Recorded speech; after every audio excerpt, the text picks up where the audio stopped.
అప్పుల బాధలు వెంటాడుతున్నాయా? అయితే 6 JVR వారి జాతిరత్నాలు ధరించండి. హలో అండి, అందరికీ నమస్కారం. నేను మీ కట్టా కార్తీక్. ఆంధ్రప్రదేశ్లో కూటమి ప్రభుత్వం పెన్షన్ తీసివేస్తుంది. దానివల్ల పెన్షన్ కోల్పోతున్నటువంటి దివ్యాంగులు కావచ్చు, వృద్ధులు కావచ్చు, వితంతువులు కావచ్చు, ఆత్మహత్యలు చేసుకునే పరిస్థితుల్లోకి, బలవన్మరణాలు చేసుకునే పరిస్థితుల్లోకి వెళ్తూ ఉన్నారు. పెద్ద ఎత్తున పెన్షన్ల కోత జరుగుతూ ఉంది అనేటువంటిది చాలామంది సోషల్ మీడియాలో లేపుతున్నటువంటి వాదన. ప్రధానంగా వైసీపీ సోషల్ మీడియా దీన్ని ప్రధానంగా ఇష్యూని లేపుతూ ఉంది. కానీ దీంట్లో ఉన్న నిజం ఉందా అనేటువంటి విషయాన్ని మనం చర్చించే ప్రయత్నం చేద్దాం. నాతో ఉన్నారు ప్రముఖ సామాజిక రాజకీయ విశ్లేషకులు డివి శ్రీనివాస్ గారు. సార్ నమస్కారం. నమస్తే. సార్, ఆంధ్రప్రదేశ్లో పెన్షన్ల రగడ కొనసాగుతూ ఉంది. నిజానికి కూటమి ప్రభుత్వం చెప్తుంది, మేము అధికారంలోకి వచ్చిన తర్వాత పెన్షన్ ఒక్కసారిగా పెంచాము, దివ్యాంగులకు కావచ్చు, వితంతులకు కావచ్చు, వృద్ధులకు కావచ్చు పెన్షన్లు పెంచాము, పేదలకు సేవతో అనే పేరుతో చంద్రబాబు నాయుడు గారు ఏకంగా పెన్షన్ల పంపిణీ కార్యక్రమంలో పాల్గొంటున్నారు. 1వ తారీఖు కరెక్ట్గా పెన్షన్ ఇస్తున్నారు. ఇది ఒక భాగం. కానీ ఇంకొక పక్కన పెన్షన్ల కోత జరుగుతూ ఉంది. చాలా పెద్ద ఎత్తున పెన్షన్లని కోసేస్తున్నారు అనేటువంటిది ఇంకొక వాదన. ఎలా చూడాలి? ఇప్పుడు పెన్షన్ల కోత అనేది అర్హుల పెన్షన్లు కోతపడ్డాయా, అనర్హులవి కోతపడ్డాయా? ఇది ముఖ్యమైన అంశం. అనర్హులకి పెన్షన్లు తీసేస్తే రోడ్డు ఎక్కితే, ఇప్పుడు జగన్మోహన్ రెడ్డి 5 ఏళ్లలో మొత్తం ఈ పింఛన్లన్నీ కూడా దుర్వినియోగం అయ్యాయని వైసీపీ కార్యకర్తలు, అర్హులు కాని వాళ్ళు కూడా ఇవాళ పింఛన్లు డ్రా చేస్తున్నారని, పింఛన్లు పెరిగాయి. ఒక్కొక్క దివ్యాంగ పింఛన్ ఎంత ఏడాదికి? మరి దగ్గర మరి 72,000. సంవత్సరానికి ప్రభుత్వ సహాయం 72,000 ఒక కుటుంబానికి ఒకళ్ళకి వస్తుందంటే అది సద్వినియోగం అవ్వాలి. అంటే పర్ మంత్ 6,000, నెలకి 6,000 అంటే ఏడాదికి 72,000 అనమాట. చాలా పెద్ద మొత్తం. ఇప్పుడు లేకపోతే వృద్ధాప్య పింఛను, వితంతువుల పింఛను మరి 48,000. అవును. ఏది సంవత్సరానికి 48,000 అంటే అది మరి దుర్వినియోగం అయితే? ఇప్పుడు మనం చూసాం, 35 ఏళ్ళాడు వృద్ధాప్య పింఛన్కి అర్హుడా? అతని వయసు 35 కానీ వృద్ధాప్య పింఛన్ తీసుకుంటున్నారు. భర్త ఉన్నాడు కానీ ఆమె వితంతు పింఛన్ తీసుకుంటావు. అది మరి దారుణం. అరే, భర్త ఉండి నువ్వు వితంతు పింఛన్ ఎలా పొందుతావు? అంటే ఏ విధంగా ప్రభుత్వ సొమ్ముకి వీళ్ళు తూట్లు పొడుస్తున్నారు, ఒక ఆశయానికి వీళ్ళు తూట్లు పొడుస్తున్నారు. అసలు పింఛన్లు ఇవ్వడం ప్రారంభించింది ఎవరు?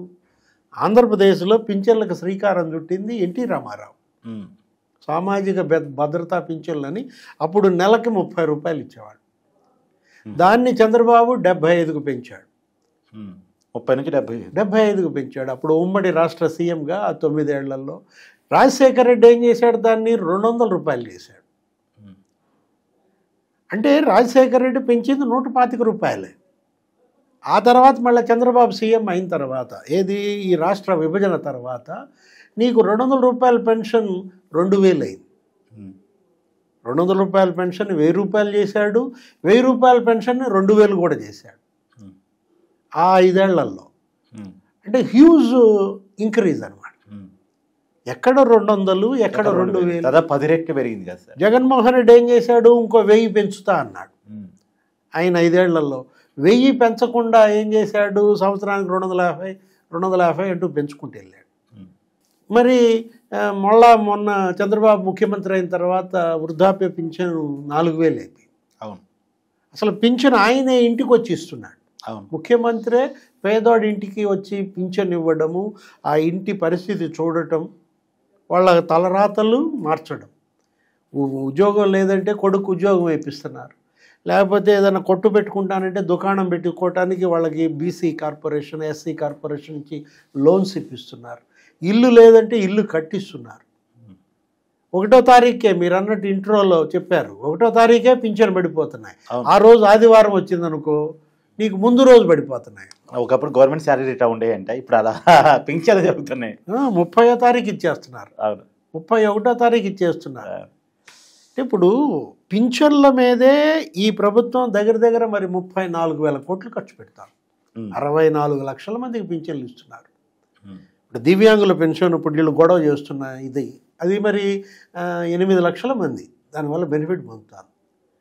8 లక్షల మందిలో 5 లక్షల పింఛన్ల పైన స్క్రీనింగ్ జరిగింది.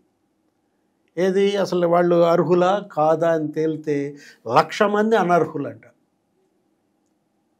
అంటే ఇప్పుడు 40% కన్నా నీకు వికలాంగత్వం ఎక్కువ ఉంటే పింఛన్కు అర్హులు. అట్లాంటిది వీళ్ళు ఏం చేశారు, ఆ దివ్యాంగ పింఛన్ కోసం లేని సర్టిఫికెట్లు పుట్టించారు. అసలు సర్టిఫికెట్లు అమ్ముకున్నారంట. అదో పెద్ద స్కామ్. సదరం సర్టిఫికెట్స్ గోల్మాల్. జగన్మోహన్ రెడ్డి హయాంలో ఆ వైద్యులు లేకపోతే ప్రభుత్వ వైద్యులు సిబ్బంది కూడబలుక్కుని ఫోన్లు చేసి ఇప్పుడు కూడా స్క్రీనింగ్ బిగిన్ అవ్వగానే ఇప్పుడు బిగిన్ చేశారు.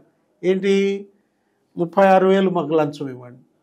పెరిగింది కదా, ఆ పెరిగింది మాకు ఇవ్వండి 1 సంవత్సరం.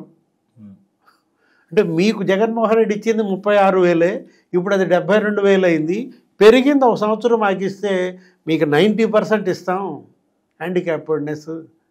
అంటే ఏ విధంగా దళారులు లేకపోతే వీళ్ళందరూ కుమ్మక్కై మేసేశారు. దీనికి అడ్డుకట్టపడాలి. ఇప్పుడు అనర్హుడికి మరి రూపాయి కూడా అందకూడదు. ఈ అర్హుల్లో అన్యాయం జరగకూడదు. ఈ అర్హుల్లో కొంతమంది అంటే అనర్హులను తీసేసే క్రమంలో కొంతమంది అర్హులు కూడా పోతున్నారు అని, అది తప్పు. అందుకే ఇచ్చారు కదా మళ్ళీ దానిపైన కూడా వివరణ.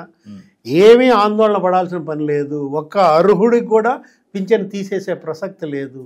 మీకు గడువు ఇచ్చారు. మీరు గనక రాలేకపోతే వాళ్ళే మీ దగ్గరికి వస్తారు, ఇంటికి వచ్చి తనిఖీ చేస్తారు, సర్టిఫికెట్ ఇస్తారు. ఇట్లా ఆందోళన పడాల్సిన అవసరం ఏంటి?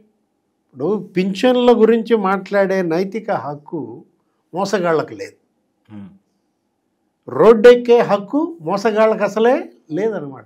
ఒకవేళ అదే గనక జరిగితే అనర్హులు గనక రోడ్డెక్కి ఆందోళన చేసి ప్రభుత్వాన్ని ఇబ్బంది పెట్టాలని చూస్తే పాత పింఛను ఇచ్చిందంతా మళ్ళీ రికవరీ చేస్తారు. అది గుర్తుపెట్టుకోమని. ఏది మీరేదో ఇవాళ రాజకీయ లాభాల కోసం ఒక పార్టీ మిమ్మల్ని రోడ్డెక్కి ఇచ్చింది కదా అని చెప్పి ఎక్కారనుకో, నిజంగా మీరు అర్హులైతే మీకు న్యాయం చేయాలి. అనర్హులు కనుక అయితే ఏం జరుగుతుందో తెలుసా? కేసు పెడతారు, మిమ్మల్ని జైళ్ళకు పంపుతారు. లేదు మొత్తం మీరు మరి 5 ఏళ్లలో మీరు దోచుకున్నది రికవరీ కూడా చేయొచ్చు. ఆ పరిస్థితి తెచ్చుకోవాల్సిన అవసరం ఉందా? ప్రభుత్వంతో పెట్టుకోకూడదు. ఎవరితో అయినా పెట్టుకోవచ్చు, కానీ ప్రభుత్వంతో పెట్టుకుంటే ఏమవుద్ది? మన లొసుగులు బయటపడతాయి. లొసుగులు బయటపడితే జైళ్ళకు పోవాల్సి వస్తుంది. తస్మాత్ జాగ్రత్త అన్నమాట. కాకపోతే మీరు అన్నట్టుగా వాళ్ళు కనుక అర్హులు అనుకో, ఫైట్ చేయాలి.